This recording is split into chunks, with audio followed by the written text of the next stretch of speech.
चलो अब देखते हैं कि प्रोजेक्टाइल मोशन के सिंपल क्वेश्चंस हम कैसे सॉल्व कर सकते हैं।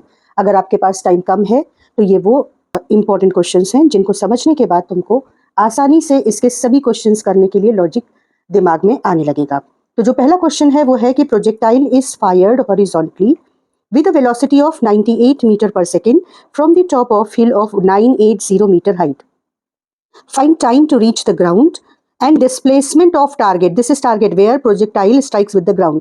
Displacement of target point from the hill. ये है रेंज जो है वही displacement from the hill to the target कहलाएगी। तो देखो ये क्वेश्चन ऐसा है जिसमें एक हिल के टॉप से हॉरिजॉन्टल डायरेक्शन में एक प्रोजेक्टाइल को थ्रो किया जा रहा है और आप समझ सकते हो कि ये पैराबोला का एक छोटा सा पार्ट बन रहा है, पूरा पैराबोला नहीं बन रहा है। और इस क्वेश्चन में हम सीधे रिमेंबर इस क्वेश्चन में हम सीधे फॉर्मूला यूज नहीं कर सकते हैं रेंज और टाइम ऑफ फ्लाइट के लिए। इसको कैसे करना होगा, क्योंकि हॉरिजॉन्टल डायरेक्शन में वेलोसिटी है तो जो वर्टिकल कंपोनेंट है इसका u y that is zero, ये ध्यान रखना है, यू वाई इज जीरो।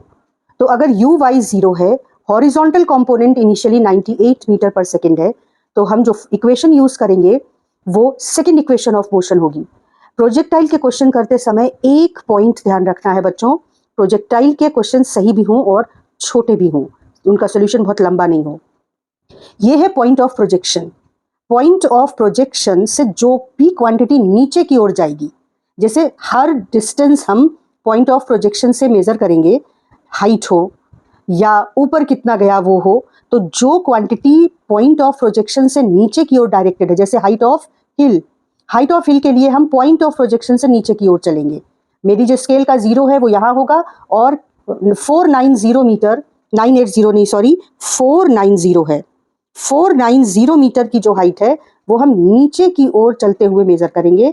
तो जो कुछ नीचे की ओर डायरेक्टेड है वो निगेटिव साइन के साथ रखेंगे, जो भी क्वांटिटी ऊपर की ओर डायरेक्टेड है वो पॉजिटिव साइन के साथ रखेंगे। बस इतनी छोटी सी बात है, नीचे की ओर निगेटिव, ऊपर की ओर पॉजिटिव, बस इतना। मैंने इक्वेशन ऑफ मोशन लिखी। इसके बाद देखो, जो हाइट ऑफ टावर हो, हाइट ऑफ हिल हो, आप उसको क्या करेंगे, हमेशा नीचे की ओर मेजर करेंगे, ऐसा मानकर हमेशा उसे निगेटिव रखिए।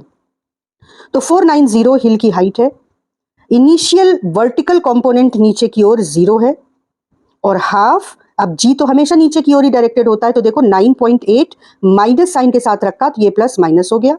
और टी स्क्वायर, टी हमको चाहिए कि कितनी देर में ये ग्राउंड में पहुंचता है। कैसे करेंगे इसे बहुत ध्यान से देख लीजिए, क्योंकि इसमें अगर आप सीधे इक्वेशन लगा फॉर्मूला लगा देंगे टाइम ऑफ फ्लाइट का या रेंज का, तो क्वेश्चन का आंसर गलत हो जाएगा। अब इसको जब आप सॉल्व करेंगे तो जो टी स्क्वायर है उसकी वैल्यू आ जाएगी 100 और टी की वैल्यू आ जाएगी 10 सेकेंड्स। ध्यान से सॉल्यूशन को देख लो। और जो रेंज कैलकुलेट करनी है, रेंज कैलकुलेट करते समय हमेशा आपको हॉरिजॉन्टल कंपोनेंट को टाइम ऑफ फ्लाइट से मल्टीप्लाई करना होगा। तो टाइम ऑफ फ्लाइट आया है 10 और हॉरिजॉन्टल कंपोनेंट ऑफ वेलोसिटी है 98 मीटर पर सेकेंड, तो जो रेंज है वो 980 आ जाएगी। ये कैसा सवाल है, हॉरिजॉन्टल डायरेक्शन में जब कोई प्रोजेक्टाइल थ्रो किया जाएगा तो वर्टिकल कंपोनेंट को 0 लेते हुए हम इस तरीके से क्वेश्चन सॉल्व करेंगे, सीधे फॉर्मूला यूज नहीं करेंगे।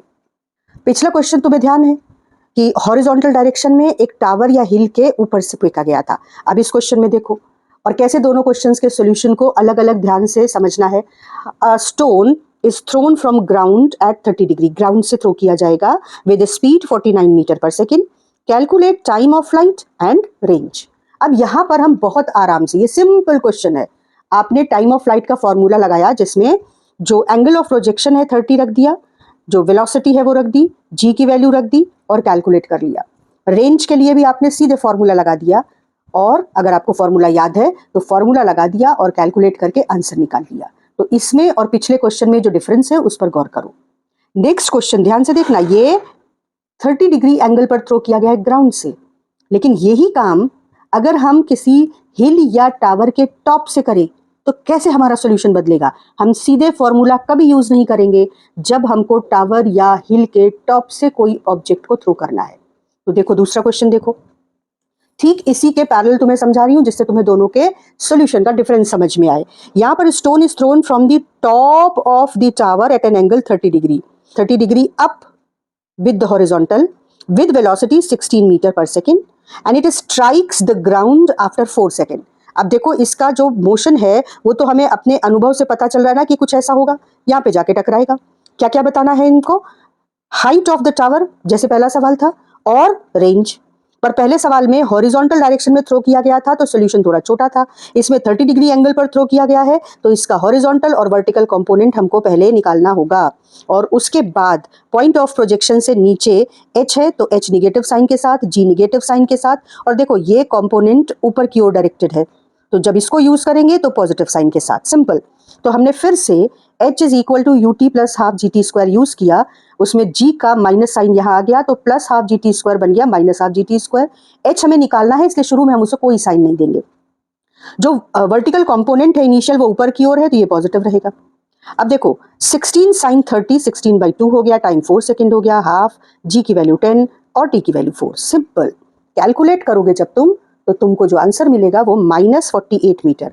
अगर तुम किसी भी और तरीके से करोगे तो ये काफी लंबा सॉल्यूशन होगा, लेकिन अगर तुम साइन कन्वेंशन बस इतना समझ लो कि जब भी कभी किसी टावर या हिल के टॉप से आप किसी प्रोजेक्टाइल को प्रोजेक्ट करेंगे तो जो हाइट उसके नीचे है उसको माइनस साइन के साथ रखेंगे, या अगर आपको h निकालना है तो देखो h यहाँ अपने आप माइनस साइन के साथ आ गया।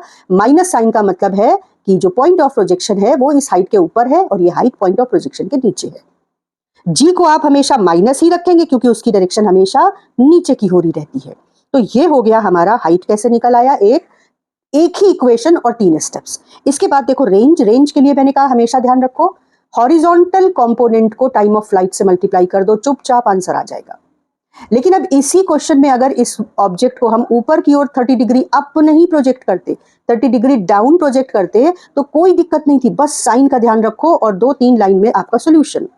तो देखो यहां पर हमने क्या किया कि stone is thrown from a bridge जिसकी कुछ हाइट है हमें पता नहीं है, h हाइट मान लिया हमने, at an angle 30 degree down, horizontal से 30 डिग्री डाउन थ्रो किया इसको हमने with velocity 25 metre per second. Stone strikes after 2.5 second. अब देखो अगर नीचे की ओर हम इसको थ्रो करेंगे तो देखो किस तरीके का पाथ बन रहा है, ठीक। कैलकुलेट हाइट ऑफ ब्रिज, बहुत सिंपल है। हाइट को आपको कैलकुलेट करना है तो इसको तो कोई वैल्यू देने की, कोई निगेटिव साइन देने की जरूरत नहीं है, ये अपने आप निगेटिव साइन के साथ आएगा आंसर। अब तुम देखो यहाँ पर ये जो वेलोसिटी है जब इसके तुम 2 कंपोनेंट करोगे तो वर्टिकल कंपोनेंट नीचे की ओर आएगा। इसका मतलब ये जो वैल्यू है 25 साइन 30 दैट इज 25/2, ये माइनस साइन के साथ रखोगे। t जो दिया हुआ है, अब g हमेशा ही माइनस रहेगा, हाफ 10 t स्क्वायर।